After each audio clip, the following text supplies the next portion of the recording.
মক্কার পবিত্র ভূমিতে তখন এক গভীর শোকের ছায়া নেমে এসেছিল। কুরাইশদের সম্মানিত সর্দার, কাবা শরীফের খাদেম, মহান বুজুর্গ হজরত আব্দুল মুত্তালিব রহমাতুল্লাহি আলাই অসুস্থতার বিছানায় শুয়েছিলেন।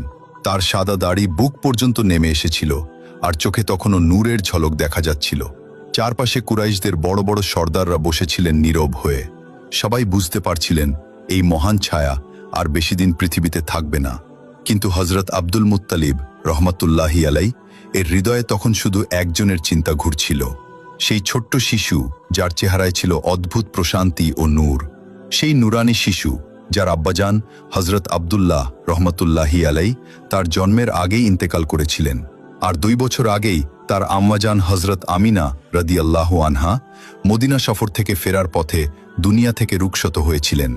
সেই নুরানি শিশু ছিলেন আমাদের প্রিয় নবী হজরত মুহাম্মদ মুস্তাফা সাল্লাল্লাহু আলাইহি ওয়াসাল্লাম। তখন তার বয়স মাত্র 8 বছর।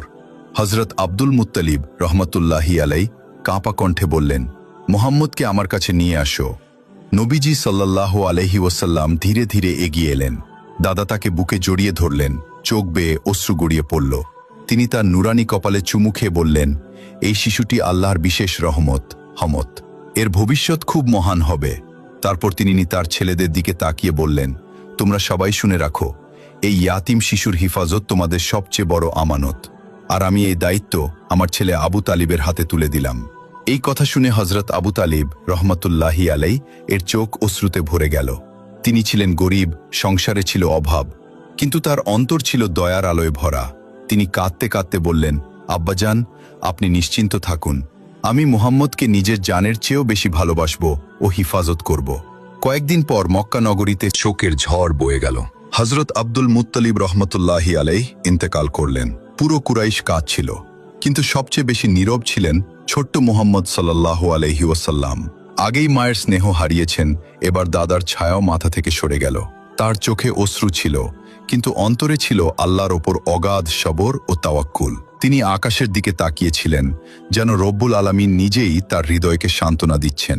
এরপর হজরত আবু তালিব রহমতুল্লাহি আলাই নবীজি সাল্লাল্লাহু আলাইহি ওয়াসাল্লামকে নিজের ঘরে নিয়ে গেলেন। ঘরে অভাব ছিল, খাবার কম ছিল, কিন্তু ভালোবাসার কোনো অভাব ছিল না। একদিন ঘরে খুব সামান্য খাবার রান্না হয়েছিল। আবু তালিবের স্ত্রী দুঃখ করে বললেন, আজ তো বাচ্চারা না খেয়েই থাকবে। তখন হজরত আবু তালিব রহমতুল্লাহি আলাই নবীজি সাল্লাল্লাহু আলাইহি ওয়াসাল্লামকে পাশে বসিয়ে বললেন, বাবা, তুমি আমাদের সাথে খাও। প্রিয় নবী সাল্লাল্লাহু আলাইহি ওয়াসাল্লাম বিসমিল্লাহ পড়ে খাওয়া শুরু করলেন। সুবহানাল্লাহ! সামান্য খাবারে এমন বরকত নাজিল হলো যে পুরো পরিবারের সবাই পেট ভরে খেল, কিন্তু তবুও খাবার রয়ে গেল। এটাই ছিল আমার প্রিয় নবীর মুজিয়ার শুরু, যেখানে অল্প নেয়ামতেও আল্লাহ তাআলা অফুরন্ত বরকত দান করতেন। সুবহানাল্লাহ! আমাদের প্রিয় নবী সাল্লাল্লাহু আলাইহি ওয়াসাল্লামের জীবন ছিল সবর, রহমত ও বরকতের উজ্জ্বল নিদর্শন। আল্লাহ তাআলা আমাদের সবাইকে নবীজির প্রতি সত্যিকারের মহব্বত দান করুন। আমিন।